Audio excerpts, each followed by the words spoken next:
Kia ora, my name is J.D. Evans. Let's read a book. This is Overdues and Occultism by Jamie Sands. Jamie Sands is an independent Aotearoa author, and Overdues and Occultism is a cosy urban fantasy book. Starting off as usual with a big thanks to Jamie Sands for allowing me to read Overdues and Occultism here on my YouTube channel. We're going to read the first 2 chapters today, and as has happened before, I have literally just pulled this out of the mailbag that it came in, so I have not read Overdues and Occultism. We'll be enjoying this together for the first time, and I'll give my thoughts at the end as normal. Let's get into it.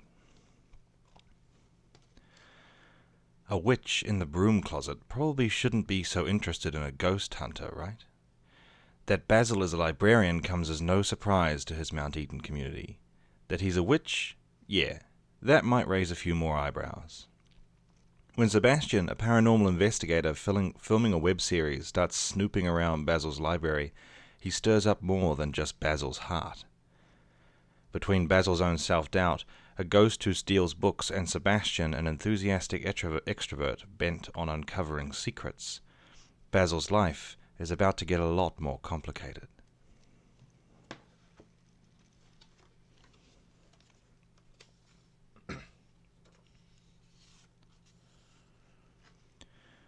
Chapter 1. You're borrowing The Lion, the Witch, and the Wardrobe again? Basil felt his heart warm as he smiled at Hemi over the counter. The boy, who was in the library most days, grinned up at Basil with a look of pure mischief. Yeah, I like it. He slipped his battered library card, towards Basil for scanning. You know there are others in the series, right? Basil teased, because this wasn't the first time he'd had this conversation with the boy. I know. I don't mind the boat one, I guess, but this is still my favorite. Voyage of the Dawn Treader, Basil said thoughtfully. You know, there's another book you might like, about kids who go through a door into another world. It's called Half Men of O, and it's a New Zealand book. It's about going through into a fantasy world like this, but it's harsher than Narnia, perhaps. It gets quite scary, but you might like it. I could order it in for you? Hemi's eyes had grown wide as he described it, and he showed all his teeth in a smile. Yeah!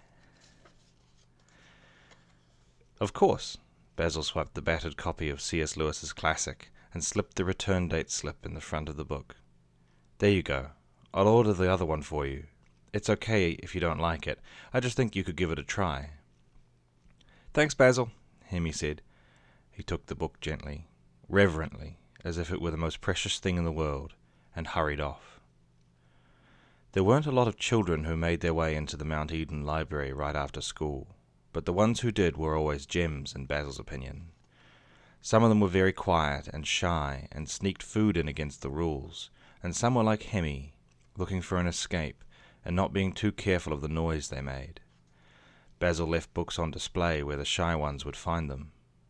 Books of adventure and bravery with the brightest, most intriguing covers. Books that showed them the wider world and people overcoming troubles. He smiled, turned back to the screen, and put in a request for a copy of Half Men of O, and in the sequel, Priests of Ferris as well, just in case he liked it. Outside the large front window, a double-decker bus trundled up Mount Eden Road, and Basil gazed thoughtfully at the Belgian bar over the road. Maybe he could go and have dinner there tonight. A shiver went down his back as his door charm alerted him to a new visitor. His eyes flicked to the library door, because the charm didn't activate if it was someone who'd been in before. Someone who'd never visited the library before wasn't unheard of, but it wasn't terribly common either. Mount Eden residents stayed close by, and the library goers were always loyal. Still, people did move to the area, and sometimes couriers came in the front instead of using the service door in the back. The newcomer wasn't wearing a courier uniform, though. The young man, Basil thought of him as young, even though he couldn't have been more than a few years younger than Basil's 31 years, approached the service desk. He had a sparkling aura about him, conveying something very enthusiastic and energetic to Basil's eye. His hair was dark and had a bit of a curl to it, and his skin was warm, tawny brown. He had a fine-looking tan leather satchel over his shoulder. "Hey there," the young man said. He had the bright eyes of the well-caffeinated, or possibly of an obnoxious, peppy morning person. Basil suppressed a sigh, because it was bad for customer service, and pasted an expectant smile onto his face instead. "My name's Sebastian. I was hoping I could talk to you about permission for filming in the library." "Filming?" Basil repeated, surprised. He'd expected the man to ask for the newest issue of Men's Health magazine, or maybe the latest thriller about some tall white man who had to save the world by kissing a girl and then blowing something up. "Yeah, it's just... Oh, here." The young man, Sebastian, dug in the back of his pocket of his skinny jeans and produced a business card, which he handed to Basil. "I have this web series on YouTube. It's called Spectre Watch, and basically I film all these haunted places, or places with stories around them. Can I film here?" Basil blinked, looked at the card to see the word Spectre Watch shining back at him with some kind of holographic foil letters. It should have been tacky, but actually it was rather appealing. Underneath was Sebastian's full name in plain black. Sebastian Black. "You think the library is haunted?" Basil tried to keep the amusement out of his voice, but he wasn't entirely sure he'd succeeded. "I think there's a chance it is, but I don't know for sure. Old buildings like this, what is it, 1920 or so? They often are." Sebastian flashed his teeth at Basil in a warm smile and looked around the room. "It's beautiful." Even though he thought of it as his library, it was local council-owned, of course. However, Basil was the only senior librarian in the branch. He worked here the most hours out of anyone, and he'd been working there since he got a job shelving books a few hours a week as a teenager. But the library had been here before Basil, and he was paid to be here, so although he had a claim on it, it wasn't technically his. All the same, when Sebastian said the library was beautiful, it felt like he was complimenting Basil, and he felt warmth spread through his chest and into his cheeks. "Thank you, I quite agree," he said. Then something occurred to him, and he felt he had to ask. "There's nothing, you haven't heard urban legends about this building, have you?" Basil's unease started in his stomach with a queasy sort of feeling, and then it moved up into his chest as a tightness. Was he about to be found out? Were there children telling stories of weird or even magical things happening? Was this handsome young YouTuber about to do an expose? Witch found in Mount Eden Library, more news at 10? He swallowed to keep his composure. "What? Oh, like nothing huge," Sebastian said. He gave Basil a reassuring smile. "It's just that a lot of these old buildings, they have a history, you know."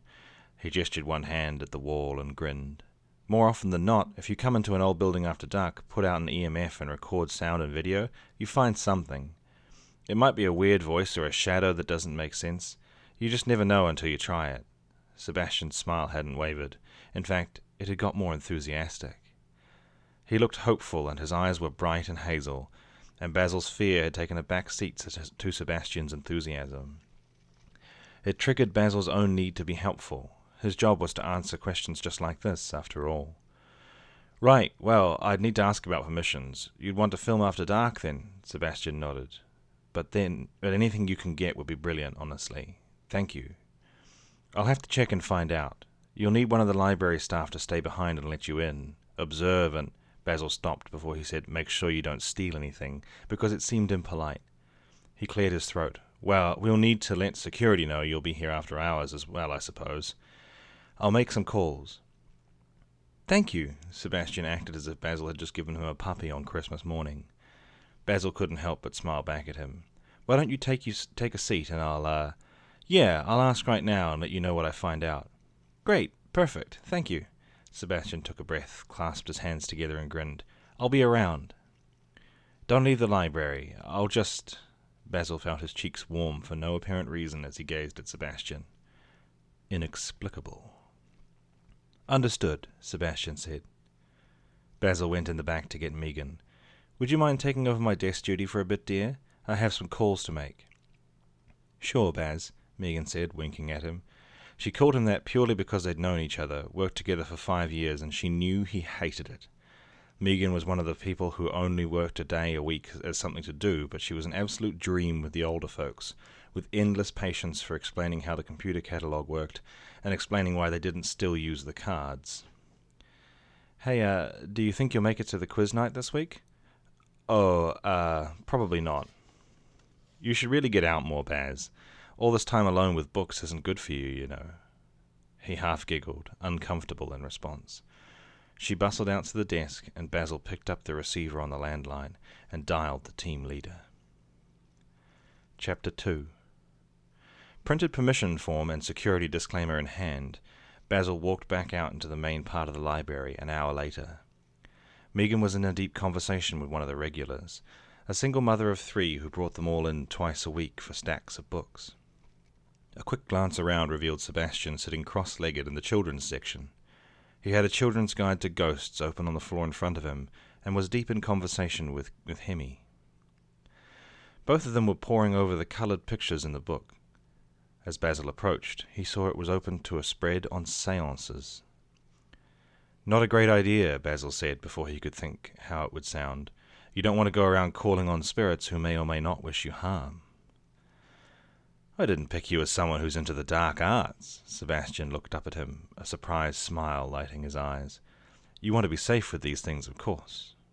As Sebastian stood up, Hemi slid the book towards himself and leaned over the picture of a group of people around a Ouija board.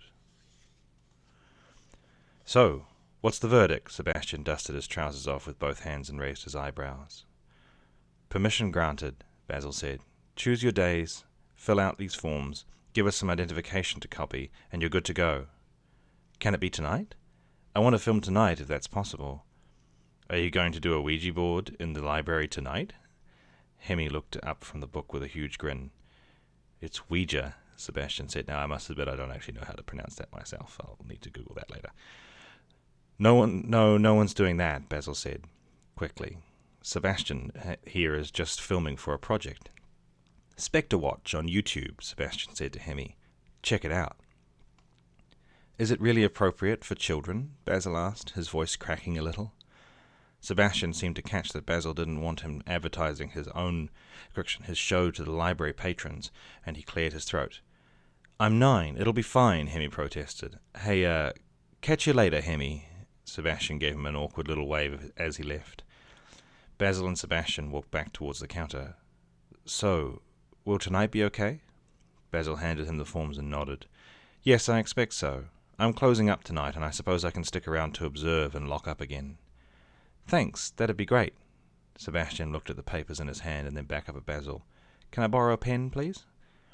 Of course. There's some at the desk. Basil led the way, wondering as he walked how one could be running one's own YouTube show and not have such a thing as a pen on the...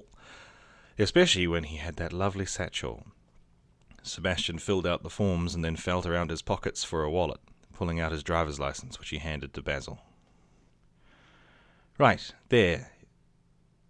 Thanks for that, Basil said after checking the license. He copied out the code on it and then handed it back to him. We close at 5:30, and then I'll need a half hour or so to settle the till and set things up for tomorrow morning. Okay, great. So I should just... Sebastian nodded over at the kids' area and shrugged. Basil shook his head. No, sorry, that all needs to happen securely, so I'll let you in again when it's done. Sounds good, so that'll be around 6. Basil checked the smartwatch on his wrist and then looked up at Basil. Sebastian checked the smartwatch on his wrist and then looked up at Basil. You want to get dinner with me, between the closing up and the coming back to film? Basil blinked at him and opened his mouth. Off-footed, he didn't know how to respond. His heart had gone fluttery. Oh, I don't know, well, now, he did some mental arithmetic with time. How long did you think you'd be filming? Well, a few hours, if that's all right. I know that sounds like a lot, and I guess you won't be getting paid any extra to hang around, so how about I shout you dinner as a sort of pre-apology? Basil couldn't imagine anything nicer, or, come to think of it, more awkward. He definitely would want dinner before they filmed for hours, and he didn't want to be eating snacks and dropping crumbs in the library. Yes, all right. That would be lovely. So that was the first 2 chapters of Overdues and Occultism. That's gay. That's really gay. I liked that a lot. That was really cool. That was really comfy, urban fantasy stuff. Cozy, kind of thing you would curl up next to the fire on a rainy day and read. Really cool. Quite a small book as well, so definitely something you can just sort of get through of an afternoon or an evening when you're feeling like reading something. Yeah, very cool. I like the writing style. And again, another understated beginning to a mystery type story, which I really like as well.